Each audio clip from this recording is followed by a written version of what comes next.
¿Roberto Sánchez es el hambre?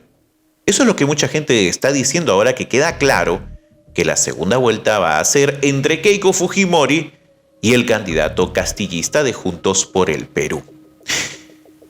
A excepción de Rafael López Aliaga y sus viudas que siguen llorando, sin aceptar la realidad, exigiendo la intervención de los militares para que den un golpe, convocando a marchas agresivas o incluso amenazando con ir a instancias internacionales, esas mismas instancias en las que ellos no creen, ¿no? Porque, claro, cuando se trata de reclamar por los derechos de otros, ellos no creen en la Corte Interamericana. Cuando son sus derechos, son los primeritos que están tocando la puerta. Pero, en fin, esto es claro. A excepción de esta gente, todos sabemos que la segunda vuelta va a ser entre Fuerza Popular y Juntos por el Perú. Y mucha gente está consternada, sobre todo esta gente que no puede mirar más allá de la Javier Prado, no puede mirar más allá de San Isidro, de Miraflores, de Lima Moderna, ¿no? Ya lo más que pueden ver es los conos de Lima. No pueden ver más allá de esto. No pueden concebir que el Perú, en especial el Perú rural, haya elegido a Roberto Sánchez. Y repiten esto que decíamos al inicio, que Roberto Sánchez es el hambre. Y con esto intentan convencer al país de que deberíamos todos elegir a Fujimori para rescatar la democracia, ¿no? Esta sola frase ya es una ironía en sí misma, sobre todo considerando lo que acaba de decir Keiko Fujimori. Ha dicho claramente que va a gobernar como su padre, y todos sabemos cómo gobernó su padre. E intentar convencer a la gente de no votar por Roberto Sánchez diciéndole que es el hambre resulta absurdo en un país donde 13 millones de personas pasan hambre. El hambre ya está aquí en este país. Está presente en uno de los países más desiguales del mundo y el más desigual de la región. Las estadísticas no mienten. El 0.1% más rico del Perú se lleva el 22% de los ingresos del país. Ahí están los datos. Es un país mucho más desigual que sus vecinos. ¿Esto qué nos dice? Nos dice que estamos en un sistema en donde las brechas se han acrecentado, en donde efectivamente las cosas han mejorado, pero ¿para quiénes?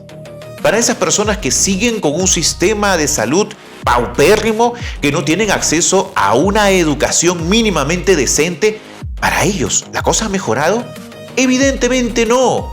Ha mejorado para los que están arriba y que siempre apelan a la política del chorreo, que nos hablan desde hace décadas de que debemos esperar que las cosas chorreen naturalmente, porque si los de arriba la pasan bien, en algún momento va a llegar a los de abajo. En algún momento nos van a caer las migajas y nosotros vamos a tener para deleitarnos de las sobras del festín. Eso es lo que nos han repetido hasta el hartazgo en las últimas décadas. Y hace 20 años que el Perú está clamando por algo distinto. Desde los tiempos de Ollanta Humala, cuando postulaba con el polo rojo, la gente se horrorizaba y decía, ¿cómo pueden haber personas que apuesten por este sujeto? Y lo decían con la panza bien llena, mientras a otros les suenan las tripas. Ahí está el principal problema. Los nombres cambian. Ollanta Humala en 2 elecciones, en la última terminó moderándose, antes de incluso salir elegido. Pedro Castillo, ahora Roberto Sánchez, que seguramente intentará irse más para el centro. Pero la gente que apuesta por estas alternativas es gente que está cansada de un sistema que para ellos no funciona. Y está cansada también de la pataleta constante que se hace desde Lima, porque cada vez que se presenta este escenario, siempre se revive el cuco del terrorismo, siempre se revive el fantasma del terrorismo, siempre se reviven los fantasmas de las presuntas hecatombes y el apocalipsis socialista comunista que nos espera. Y eso se lo dice a gente que en estos momentos ya vive un hecatombe, ya vive un apocalipsis. No tiene el más mínimo sentido. La estrategia de esta segunda vuelta va a ser definitivamente la de siempre. De hecho, ya hemos visto algunas pintas en la Sierra de Piura, donde gente, otra vez, por enésima vez, sale a pintar la hoz y el martillo, supuestamente con consignas senderistas. Pero ni siquiera saben dibujar bien una hoz y un martillo. Parece el símbolo de Sailor Moon. Pero con estos esfuerzos absurdos, hilarantes, pretenden convencernos a todos de que ellos son sinónimo de democracia, son sinónimo de progreso. cuando ellos son los que han estado gobernando en estos últimos años. El fujimorismo, con 73 congresistas, pudo realmente cambiar la realidad de este país desde el 2016, desde hace 10 años. Pero no, Keiko, picona, sin poder asimilar la derrota frente a Pedro Pablo Kuczynski, decidió hacerle la vida imposible a un tipo que pensaba como ella. Y desde allí hemos vivido una inestabilidad política sin precedentes en el presente siglo. Hace 10 años hablar de vacancia era hablar de algo extremo. Hoy hablar de vacancia es hablar de algo cotidiano. Y cuando entró Pedro Castillo, a Pedro Castillo se la tuvieron jurada desde el inicio. Lo que mucha gente encontró ofensivo, porque apostaron por Pedro Castillo por una cuestión identitaria, porque por primera vez en 200 años de república sentían que alguien como ellos subía al poder.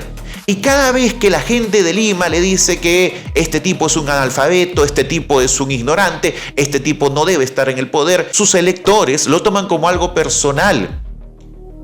Y cuando se tumbaron a Pedro Castillo, estas mismas personas salieron a protestar porque sintieron que se burlaban de ellos, quisieron invalidar sus votos, no pudieron, llegó al poder este señor y este señor intentó dar un autogolpe cercado por el Congreso, una acción pues tremendamente lamentable, poco planeada, ridícula incluso también, pero esto propició su caída y fue una caída que se tomó muy a mal en el resto del país, sobre todo en el Perú rural, porque entendieron que esto había sido lo que en el fondo siempre habían querido.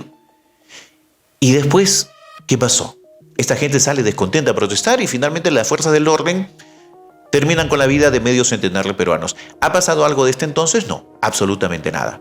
Se ha normalizado, de hecho, el acabar con la vida de personas que piensan distinto y que esto no tenga ninguna consecuencia. Y llegamos a este punto en el que otra vez la misma gente que está allá arriba nos dice que pensemos en el futuro, que no seamos brutos, que esperemos que chorree. No importan los muertos, no importa la injusticia, no importa el hambre, no importa la desigualdad. En algún momento va a llover para todos. El festín es tremendo en este momento y el sistema está funcionando muy bien para unos cuantos. El resto, que aguante.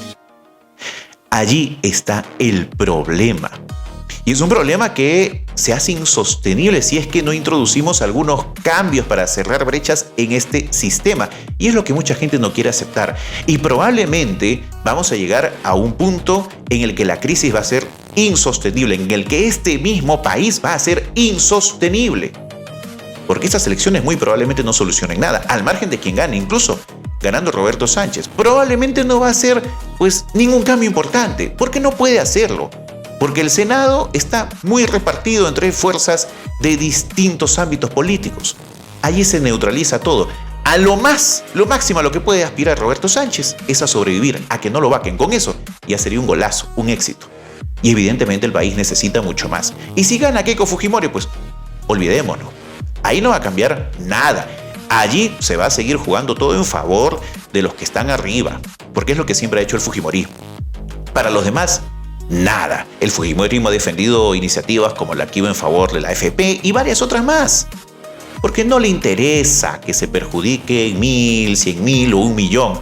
Les interesa el poder por el poder. Y en ese sentido se alían siempre con los poderosos, con los que tienen la sartén por el mango en este país. Si nosotros como país no comenzamos a pensar más allá, no comenzamos a pensar en un ideal de país, en un mediano y largo plazo, todo esto se va a derrumbar.